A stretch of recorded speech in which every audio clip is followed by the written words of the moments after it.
We have an injury update on a key player, and it's not the best news. In today's video, we'll discuss this, the latest roster moves by the Chiefs, and the defense's strong performance at camp. First up, one of the notable injured players reported yesterday is safety Justin Reid. He's dealing with a quad issue. Yesterday, he was seen with a sleeve on his leg, but today he wasn't wearing it and even did some reps without a helmet. This shows he's making progress. Justin Reid himself called it a minor setback on social media. When asked about the injury, defensive coordinator Steve Spagnuolo said, "Jay Reid won't be with us for a bit, but it's a chance for others to step up, like Jaden." The big question is, how long is a little bit? With Reid out there working, it doesn't seem like it will be too long. He should be back during training camp. However, Jason Anderson of 810 Sports reported today that Reid's quad injury might be more serious than we thought. He could miss all of preseason and might not be ready for the start of the season. If Anderson's source is right, Reid's injury is more severe than initially believed. We'll have to wait and see if Andy Reid provides more information, though he probably won't. If Justin Reid's injury is serious and he might miss the start of the season, what does this mean for the safety position? Some suggest signing free agent Justin Simmons, the former Denver Broncos safety. Simmons is a 4-time All-Pro and a 2-time Pro Bowler, leading the league with 30 interceptions since 2016. He was cut by the Broncos earlier this offseason due to cap issues and is waiting for the right opportunity, ideally with a Super Bowl contender like the Chiefs. The Chiefs are a top team, but the issue with signing Simmons is the cost. He might want a high-paying deal, even for just 1 year, and the Chiefs might not afford an $18 million per year contract. It would be great to have him, but that price is probably too high. Besides, the safety group is already strong. Brian Cook is back and healthy. Chamari Connor can play all over the secondary and is set for a strong second year. And veteran Dion Bush is back on a 1-year deal. He can step in if needed. Plus, the Chiefs drafted Jaden Hicks, arguably the best safety in this year's draft, in the 4th round. Hicks has been getting first-team reps with Justin Reid out, and defensive coordinator Spagnuolo is putting him through a rigorous training process, similar to last year with Chamari. Next up, a few players missed today's practice, including wide receiver Xavier and cornerback Kelvin. Don't worry too much, though. Worthy is reportedly just dealing with an illness, which is better news than I expected.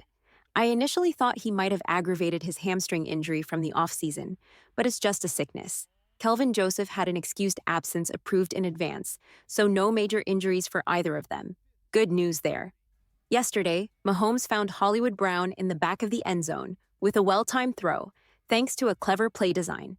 The play involved lots of motion and attention on Kelsey, which created an opening for Hollywood. Touchdown, Kansas City. Running back-fullback hybrid Carson Steele was also impressive, showing his ability to move well.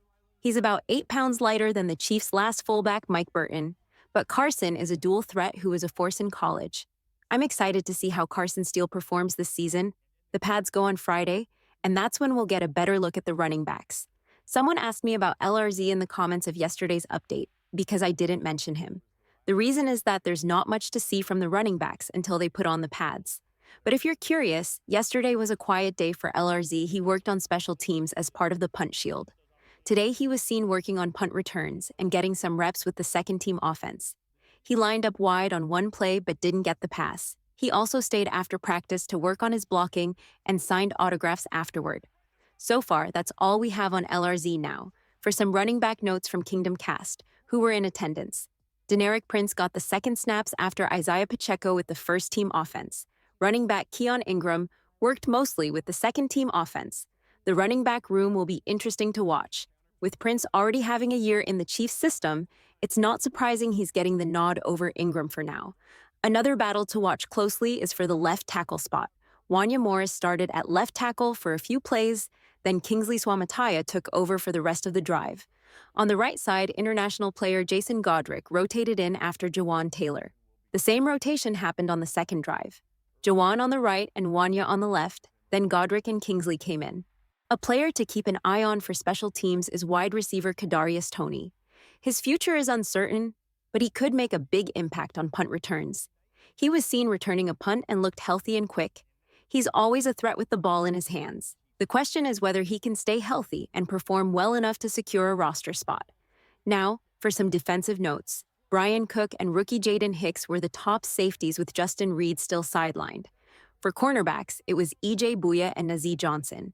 With the second-team defense, Trent McDuffie and Joshua Williams are practicing with the first team. Though Nazeeh Johnson is currently with the second team, Coach Spagnuolo praised him today, noting that he's a bit rusty after missing all of last year due to an ACL injury. Johnson nearly had an interception today and is one of three main contenders for the cornerback spot opposite McDuffie, competing with Joshua Williams and Jalen Watson. As a big fan of Nazeeh Johnson, I'm rooting for him to bounce back from his ACL recovery. Speaking of the secondary, the Chiefs made some roster moves today. Former Missouri safety Tyree Gillespie re-signed with the team, and they waived safety Troy Dean to make room for him. Gillespie was seen wearing number 46. He's been on and off with the Chiefs since December 2023, initially signing with the practice squad. He was originally drafted by the Raiders in the 4th round of the 2021 NFL Draft and has played mainly on special teams. With Xavier out sick, Hollywood Brown got some looks. But wide receiver Rashee Rice was also busy today. He was targeted on a deep crossing route and caught a perfect pass from Mahomes. Rice also had a good rep against Trent McDuffie, showing a quick burst off the line. However, Rice did fumble a couple of times today. The first fumble was stripped by McDuffie, and the second by linebacker Drew Tranquill, who was very active during practice. Tranquill even recovered the fumble he caused. Regarding the linebacker room, Coach Spagnuolo noted they will miss Willie Gay Jr., now with the Saints. They aim to have 5 or 6 linebackers this year, with Jack Cochran doing a terrific job and Leo Chenal expected to play different roles. Nick Bolton will be the starting Mike linebacker, and despite being in a contract year, he's focused on helping the team win and believes he can perform even better this year after battling injuries last season. A funny moment from practice today was when defensive back Joshua Williams intercepted a pass from Mahomes intended for Sky Moore. Williams then lateraled the ball to Chris Jones. Normally, Travis Kelce is known for wild laterals, but Williams might have outdone him with this one. It was a good day for the Chiefs' secondary overall. Trent McDuffie had a great day, breaking up a deep pass from Mahomes and making a perfectly timed pass breakup against Mecole Hardman. Joshua Williams had several pass breakups in addition to his interception, standing out as the day's star. Chiefs owner Clark Hunt spoke today about the future of Arrowhead Stadium and the potential suspension of Rashee Rice.